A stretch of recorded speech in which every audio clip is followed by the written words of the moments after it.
Hello everyone, welcome to our channel board exam funda. आज हम बात करने वाले हैं सीयूटी 2026 के एग्जामिनेशन के बारे में, जो अभी आपके बहुत ही कम दिन बचे हुए हैं। एक महीने से भी कम का समय है जो आपके एग्जामिनेशन में है। लेकिन अब जैसा कि आपने थंबनेल देखा होगा कि थंबनेल में लिखा हुआ है कि क्या बचे हुए, अब ये 40 दिन तो नहीं रह गए हैं, हो सकता है इससे कम दिन में ही एग्ज़ाम हो जाए, but we will consider that 40 days remaining. आपके एग्ज़ाम में जो 40 दिन बचे हुए हैं या 30 दिन बचे हुए हैं, उसमें आपके एग्ज़ाम को कैसे तैयार करें, जीटी की कैसे तैयारी करें, ताकि आपका एग्ज़ाम एक बहुत अच्छा रिजल्ट दे के आए आपको, है ना। आपकी प्रिपरेशन जो है आपको एक बहुत अच्छा रिजल्ट दे, उसके रिलेटेड हम लोग यहाँ पे बात करने वाले हैं। क्या करना है आपको, ठीक है, क्या कर सकते हैं आप, इन सभी चीज़ों के हम बात करेंगे ताकि स्कोर आपका बूस्ट हो। सबसे पहले अगर हम यहाँ पे देखते हैं तो जो जीएटी होता है ये बेसिकली 3 पार्ट में डिवाइड होता है। First part is GK and current affair, second is logical reasoning and third is quantitative aptitude. इसमें अगर सबसे ज़्यादा स्कोरिंग कोई एरिया है तो वो ये है, जिसको आप जल्दी कर सकते हो, जिसको आप, चूँकि जो लॉजिकल रीजनिंग होता है बेसिकली इसके बारे में आप भले ही ना पढ़े हैं, मतलब यहाँ पे आपको नई चीज़ें बहुत कम पढ़नी होती हैं।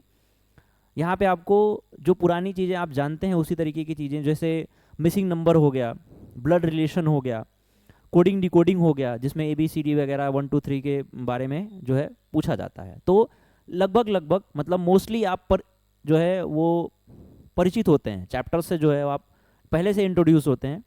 आपको प्रॉब्लम जो है बहुत कम होती है।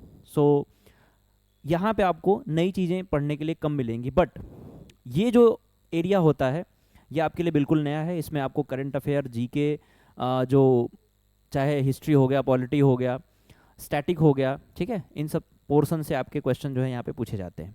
अब सबसे ज़्यादा जो प्रॉब्लम होती है वो यहाँ पे होती है, इस पोर्शन में आपको बहुत सारी नई चीज़ें पढ़नी होंगी जो आपने शायद, जो कॉमर्स वाले स्टूडेंट्स होते हैं, जो है साइंस जिनका नहीं होता है, साइंस स्ट्रीम से जो नहीं होते हैं, उनको बड़ी प्रॉब्लम होती है यहाँ पे इस पर्टिकुलर पार्ट में, है ना, क्योंकि यहाँ पे बहुत सारी नई चीज़ें पढ़नी होती हैं।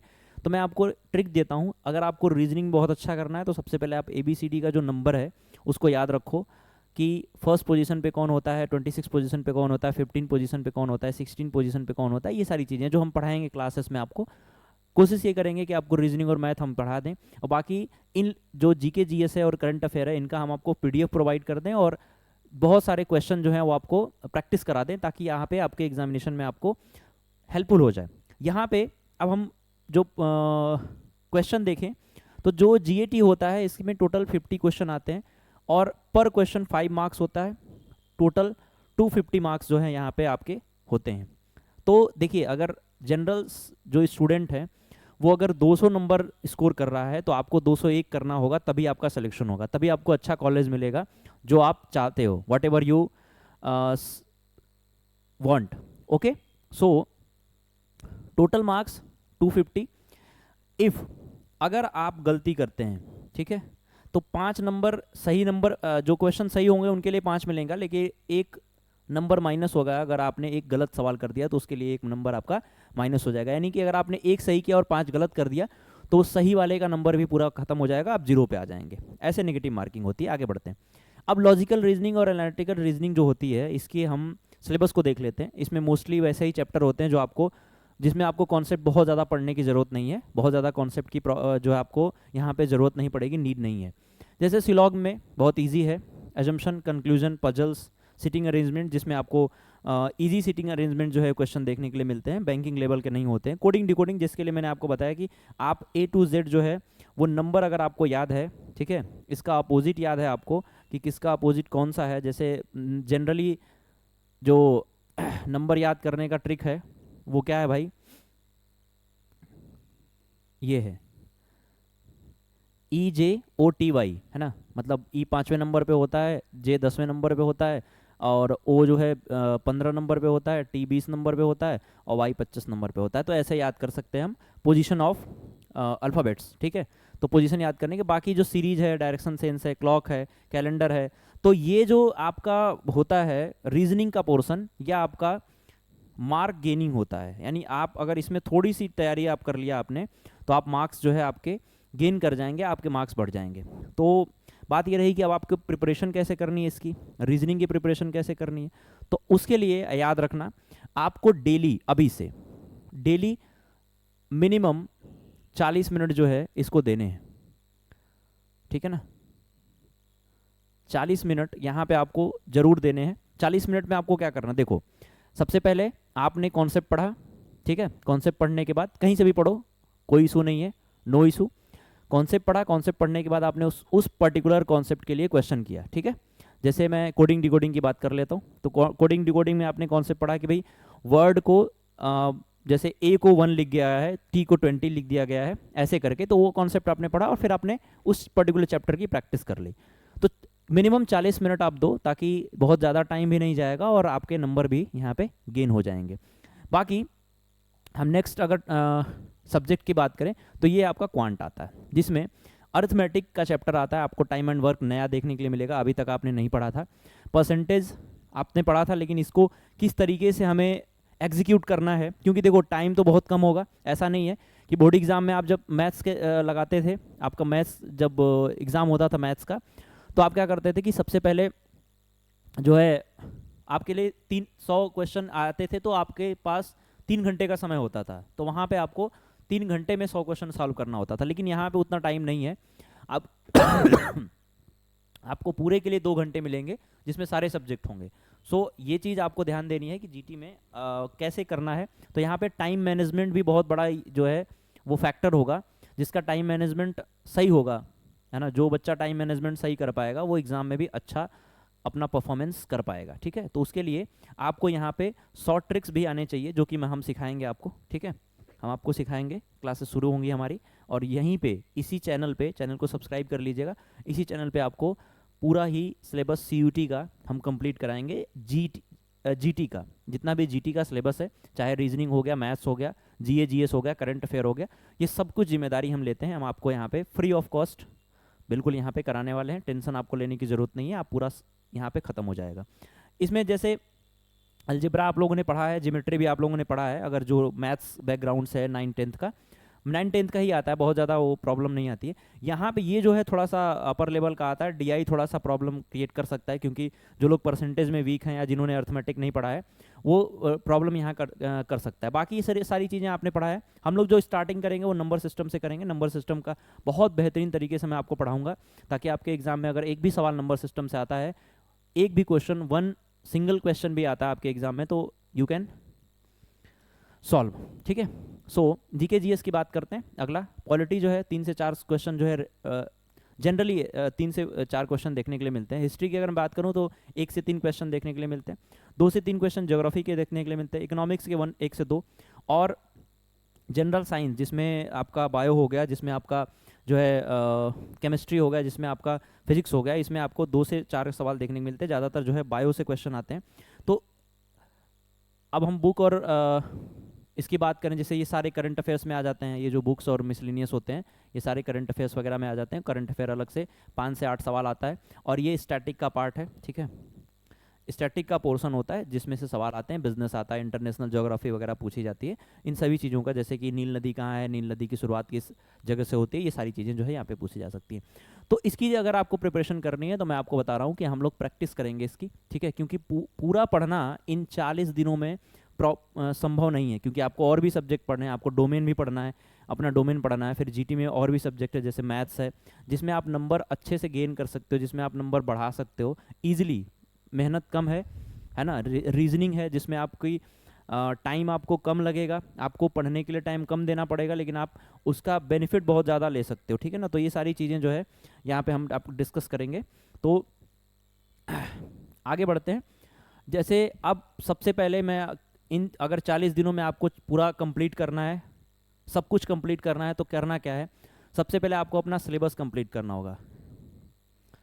जो आपका फर्स्ट एक्शन होगा आपकी प्रिपरेशन का, वो फर्स्ट एक्शन यही होगा कि आपको सबसे पहले अपने सभी टॉपिक को, जो इंपॉर्टेंट टॉपिक है, उसको 20 दिनों में कंप्लीट करना होगा, ठीक है। Important topic in the sense कि क्वांट में आपका परसेंटेज एक बहुत इंपॉर्टेंट है, जिससे आपका डीआई बनता है, जिससे आपका प्रॉफिट लॉस से सवाल बनता है, ठीक है। परसेंटेज हो गया, प्रॉफिट एंड लॉस हो गया, और अगर हम बात करें तो रेशियो हो गया, ठीक है। मेंसुरेशन हो गया, मेंसुरेशन 2D हो गया, ठीक है। मेंसुरेशन 2 टाइप का होता है, लेकिन आपके एग्जाम में 2D पूछा जाता है, मेंसुरेशन 2D से क्वेश्चन आते हैं। तो ये सारे इंपॉर्टेंट टॉपिक जो है वो हम लोग 20 दिन में कंप्लीट कर लेंगे। 20 दिन में आपको पढ़ना है और प्रैक्टिस भी कर लेनी है साथ में। घबराइए नहीं, मैं प्रैक्टिस भी आपको कराऊंगा, ठीक है। ज़्यादा से ज़्यादा आपको वीडियो के माध्यम से प्रोवाइड कराऊंगा, ताकि आप लोग जो है इस एग्ज़ाम में बढ़िया कर सकें। अब दूसरी बात होती है, पढ़ तो हमने लिया, हमने पढ़ा, लेकिन जो नंबर गेन नहीं हो रहे हैं, क्यों नहीं हो रहे हैं? क्योंकि हम केवल पढ़ रहे हैं, हम रिवीजन नहीं कर रहे हैं। सपोज दैट कि आपने इस वीक में बहुत सारे चैप्टर पढ़े, जिसमें रीजनिंग, मैथ्स के और जीए के, अपना डोमेन पढ़ा, बहुत सारे सब्जेक्ट पढ़े, तो यहाँ पे आपको समय तो ज़्यादा दे नहीं पाओगे आप, क्योंकि आपका डोमेन सब्जेक्ट भी है, वो भी पढ़ना है आपको। तो इसलिए आपको क्या है, क्लासेस में ज़्यादा ध्यान देनी है आपको। यहाँ पे जब आप वीडियो देखोगे तो वहाँ पे आपको कॉन्सेंट्रेट होके देना है। मैं कोशिश ये करूँगा कि आपको इसके अलावा कुछ ना पढ़ना पड़े। तो आपको एवरी वीक में रिवीजन करना है, हर एक वीक में। जैसे आपने मंडे टू फ्राइडे पढ़ाई की, अब बचे 2 दिन, सैटरडे संडे, ठीक है। तो सैटरडे संडे में आप इसको रिवाइज करो। क्यों? क्योंकि रिवाइज अगर आप नहीं करोगे तो होता क्या है कि बाद में सब कुछ एक जगह आके मिल जाता है, क्योंकि आपके बहुत सारे दिमाग में बातें चल रही होती हैं, बहुत सारी चीज़ों को कम टाइम में आपको अपने दिमाग में रखना होता है, एब्जॉर्ब करना होता है, दिमाग से निकले ना, उसके लिए आपको अपने दिमाग में बैठा कर रखना होता है। तो फिर आपको ज़रूरत पड़ेगी कि आप भाई रिवीजन के लिए एक अच्छा टाइम आप ज़रूर दें। अगर आप ये अच्छा टाइम नहीं दे पाएंगे तो फिर आपका रिवीजन नहीं हो पाएगा एंड आप फेल हो जाओगे एग्जामिनेशन में। सो इस बात पर का पूरा ध्यान दो आप। फिर तीसरी बात जो है वो है प्रैक्टिस टॉपिक वाइज, जो कि हम यहाँ पे आपको कराने वाले हैं। हमारे इस चैनल से जुड़े रहिए, ये तो हम कराएंगे ही, लेकिन अब आपको भी करना है। अच्छा, नंबर यहाँ पे लिख लीजिए, एक सेकेंड।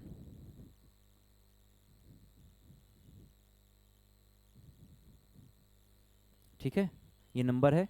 कोई भी कंफ्यूजन हो, कोई भी क्वेश्चन हो, कुछ भी हो, यहाँ पे आप डायरेक्ट मैसेज करिए व्हाट्सएप पे। आप व्हाट्सएप पे मैसेज करिए और आपको रिप्लाई होगा, आपका पूरा हेल्प किया जाएगा यहाँ पे। अब आपको प्रैक्टिस क्या करनी है, टॉपिक वाइज करनी है। जैसे आपने अभी सपोज दैट कि आपने प्रॉफिट एंड लॉस पढ़ लिया, ठीक है। प्रॉफिट लॉस आपने पूरा चैप्टर खत्म कर लिया, मतलब कॉन्सेप्ट आपने पूरा खत्म कर लिया। अब जब से ही आपने कॉन्सेप्ट खत्म किया तो उसके बाद आप प्रैक्टिस करो, ठीक है। तो इससे क्या होगा कि आपने कॉन्सेप्ट पढ़ा, फिर प्रैक्टिस किया, तो आपका कॉन्सेप्ट स्ट्रांग हुआ, एंड उसके बाद फिर PYQ लगा लो, यानी प्रीवियस ईयर में जो सवाल पूछे गए थे प्रॉफिट लॉस के, वो लगा लो। तो उससे क्या हो जाएगा कि आपके पूरा कॉन्सेप्ट आपके सामने हो जाएगा, पूरा कॉन्सेप्ट रिवाइज हो जाएगा। और अगर उस कॉन्सेप्ट पे क्वेश्चन आया, क्योंकि उस कॉन्सेप्ट के अलावा नहीं आता है क्वेश्चन, अगर उस कॉन्सेप्ट पे क्वेश्चन आपको देखने के लिए एग्जाम में मिला, सो आप कर लोगे, ठीक है। नेक्स्ट, अगली बात जो इंपॉर्टेंट बात है, अब आपको उसके बाद, मतलब पीछे जितनी बातें मैंने आपको बताई, यानी 20 दिन आपको वो काम करना है। 20 डेज के आफ्टर 20 डेज फिर मॉक के ऊपर आप जाओगे, क्योंकि देखो क्या है, मॉक बहुत पहले आप लगाने लगे तो डिमोटिवेट हो जाओगे, क्योंकि प्रिपरेशन तो आपको हुई नहीं है। आप बोर्ड एग्जाम दे के आए हो और प्रिपेयर हो नहीं, उस अकॉर्डिंग टू एग्जामिनेशन आप प्रिपेयर हो नहीं। सो जैसे ही आप मॉक देने जाओगे तो फिर आपका मोटिवेशन डाउन होगा। इसलिए आपको फुल लेंथ जो है मॉक यहाँ पे अटेंड करना है सबसे पहले। अब मॉक में एनालिसिस कैसे करना, देखो बहुत सारे लोग मॉक देते हैं, मॉक देने के बाद केवल नंबर देखते हैं और आगे बढ़ जाते हैं। ऐसा नहीं करना, आपको एनालिसिस करना, उसका बेटर एनालिसिस करना है। वो एनालिसिस इन 3 पार्ट में होगा, 3 पार्ट में आपको एनालिसिस करना है। अगर इस तीनों पार्ट पे अगर आपने एनालिसिस कर लिया, सो आप जो है बेहतरीन आपकी प्रिपरेशन हो सकती है, एग्जाम आपका कोई नहीं रोक सकता निकलने से। सबसे पहले जो आपने कॉन्सेप्ट पढ़ा पीछे, मतलब आपने 20 दिनों में जो कॉन्सेप्ट पढ़ा, जो रिवाइज किया, जो भी चीज़ें पढ़ी, अगर उसके अलावा कोई नया टाइप का क्वेश्चन आपको मिल जाता है, कोई नया टाइप का क्वेश्चन जो है वो एग्जामिनेशन में मिल जाता है, तो फिर आप उसको नोट कर लो, है ना। इसको नोट करके और उसके ऊपर कॉन्सेप्ट लगाने का प्रयास करो। क्योंकि आपके पास टाइम है, 20 दिन बचे हुए हैं, 20 दिन में अगर आप ये काम 20 दिन में 10 दिन में अगर आप ये काम कर लेंगे तो नए टाइप को भी आप समझने में, मतलब आप अपने जो कॉन्सेप्ट है नए क्वेश्चन में एग्जीक्यूट करने में आप इजी हो जाओगे, है ना, उससे फ्रेंडली हो जाओगे। सो फ्रेंडली होने के लिए आपको सबसे पहले क्या करना पड़ेगा, न्यू टाइप के क्वेश्चन जो है वो देखने पड़ेंगे। एंड देन आपको जो मिस्टेक आपने की है, सिली मिस्टेक, जैसे कभी कभी मल्टीप्लाई में हम मिस्टेक कर देते हैं, ठीक है, मल्टीप्लाई मिस्टेक करते हैं और ऑप्शन में ऐसा होता है कि जो हमने मल्टीप्लाई किया है ऑप्शन में वैसा ही आंसर दिया हुआ था। तो उन सिली मिस्टेक को देखना है कि आपके कॉन्सेप्ट बहुत अच्छे से तरीके से आपने रिवाइज किया, लेकिन कुछ कुछ छोटे छोटे मिस्टेक कर दिए जिसकी वजह से आपने उसको एग्जीक्यूट नहीं कर पाए। सो ये चीज़ों को ध्यान देना है कि आपको इस सिली मिस्टेक से बचने हैं, सिली मिस्टेक कम करनी है। अगर आपने किया है तो ये बात ध्यान रखिए कि ये केवल मॉक तक ही हो, एग्जाम में ना हो, क्योंकि एग्जाम में इसकी कोई जगह नहीं होती है, मिस्टेक्स की कोई भी जगह नहीं होती है। मिस्टेक अगर आप करोगे तो आप फेल हो जाओगे, आप रेस से बाहर हो, ठीक है। सो इस चीज़ को ध्यान देना है। उसके बाद जो लास्ट है वो कॉन्सेप्ट है। जैसे मान लीजिए कि आपने मॉक दिया आज, ठीक है, आज आपने मॉक दिया और इसमें आपके पढ़े हुए कॉन्सेप्ट के अकॉर्डिंग बहुत सारे क्वेश्चन आए, जैसे 3 से 4 क्वेश्चन 5 क्वेश्चन आपके मॉक के जो आपके कॉन्सेप्ट थे उस अकॉर्डिंग आ गए, लेकिन उसके बावजूद आपने उसको गलत कर दिया। इसका मतलब आपके अपने जो मॉक है, जो कॉन्सेप्ट है, उसको फिर से स्ट्रॉन्ग करने की ज़रूरत है, इस कॉन्सेप्ट के ऊपर काम करने की ज़रूरत है, उसको रिवीजन करने की ज़रूरत है। सो ये सारी चीज़ें जो रही थी ये आपको 250 में 250 के बहुत करीब लेके चली जाएंगी अगर आप इनको फॉलो करोगे। और हम हैं आपको पूरा फ्री ऑफ कॉस्ट जीएटी की गारंटी लेते हैं, यानी जीटी में आपकी कोई भी प्रॉब्लम नहीं होगी, इसकी गारंटी हम लेते हैं। वीडियो अपलोड कर दिया करेंगे, आप वीडियो को 1.5x पे देखना, ठीक है, क्योंकि इस पर आप देखोगे तो आपको जो है ज़्यादा चीज़ें मतलब अगर थोड़ी बहुत पढ़ी है आपने चीज़ें तो 1.5x पे करके देख लेना, नहीं पढ़ी है तो फिर नॉर्मल स्पीड में देखना। लेकिन आप ध्यान देना और पढ़ाई करते रहो, आपके लिए हम जुड़े हैं और वादा करते हैं कि आपको एग्जामिनेशन से पहले पूरा चैप्टर है सबका वीडियो अपलोड कर देंगे, सब कुछ आपको मिल जाएगा। चैनल को सब्सक्राइब कर लो, नया चैनल है आपके लिए, ठीक है। बोर्ड एग्जाम से भी जो तैयारी होगी वो आपके यहाँ पे कराई जाएगी। तो जो लोग भी जुड़े हैं चैनल को सब्सक्राइब कर लो, साथ ही वीडियो को पसंद आएगा तो लाइक कर देना और अपने लोगों के साथ, अपने दोस्तों के साथ, जो लोग भी सीयूटी की तैयारी कर रहे हैं उनके साथ ज़रूर शेयर करना। ये नंबर आपके पास है, इस नंबर पे जो है हमसे कांटेक्ट कर सकते हैं। अगर आपको कोई भी इशू आता है कि अगर आप बोर्ड एग्जाम के प्रिपरेशन में आता है या सीयूटी के प्रिपरेशन में आता है तो आप हमसे पूछ सकते हैं। Thank you so much, bye bye, ध्यान रखिए अपना, मिलते हैं फिर क्लासेस में, ठीक है।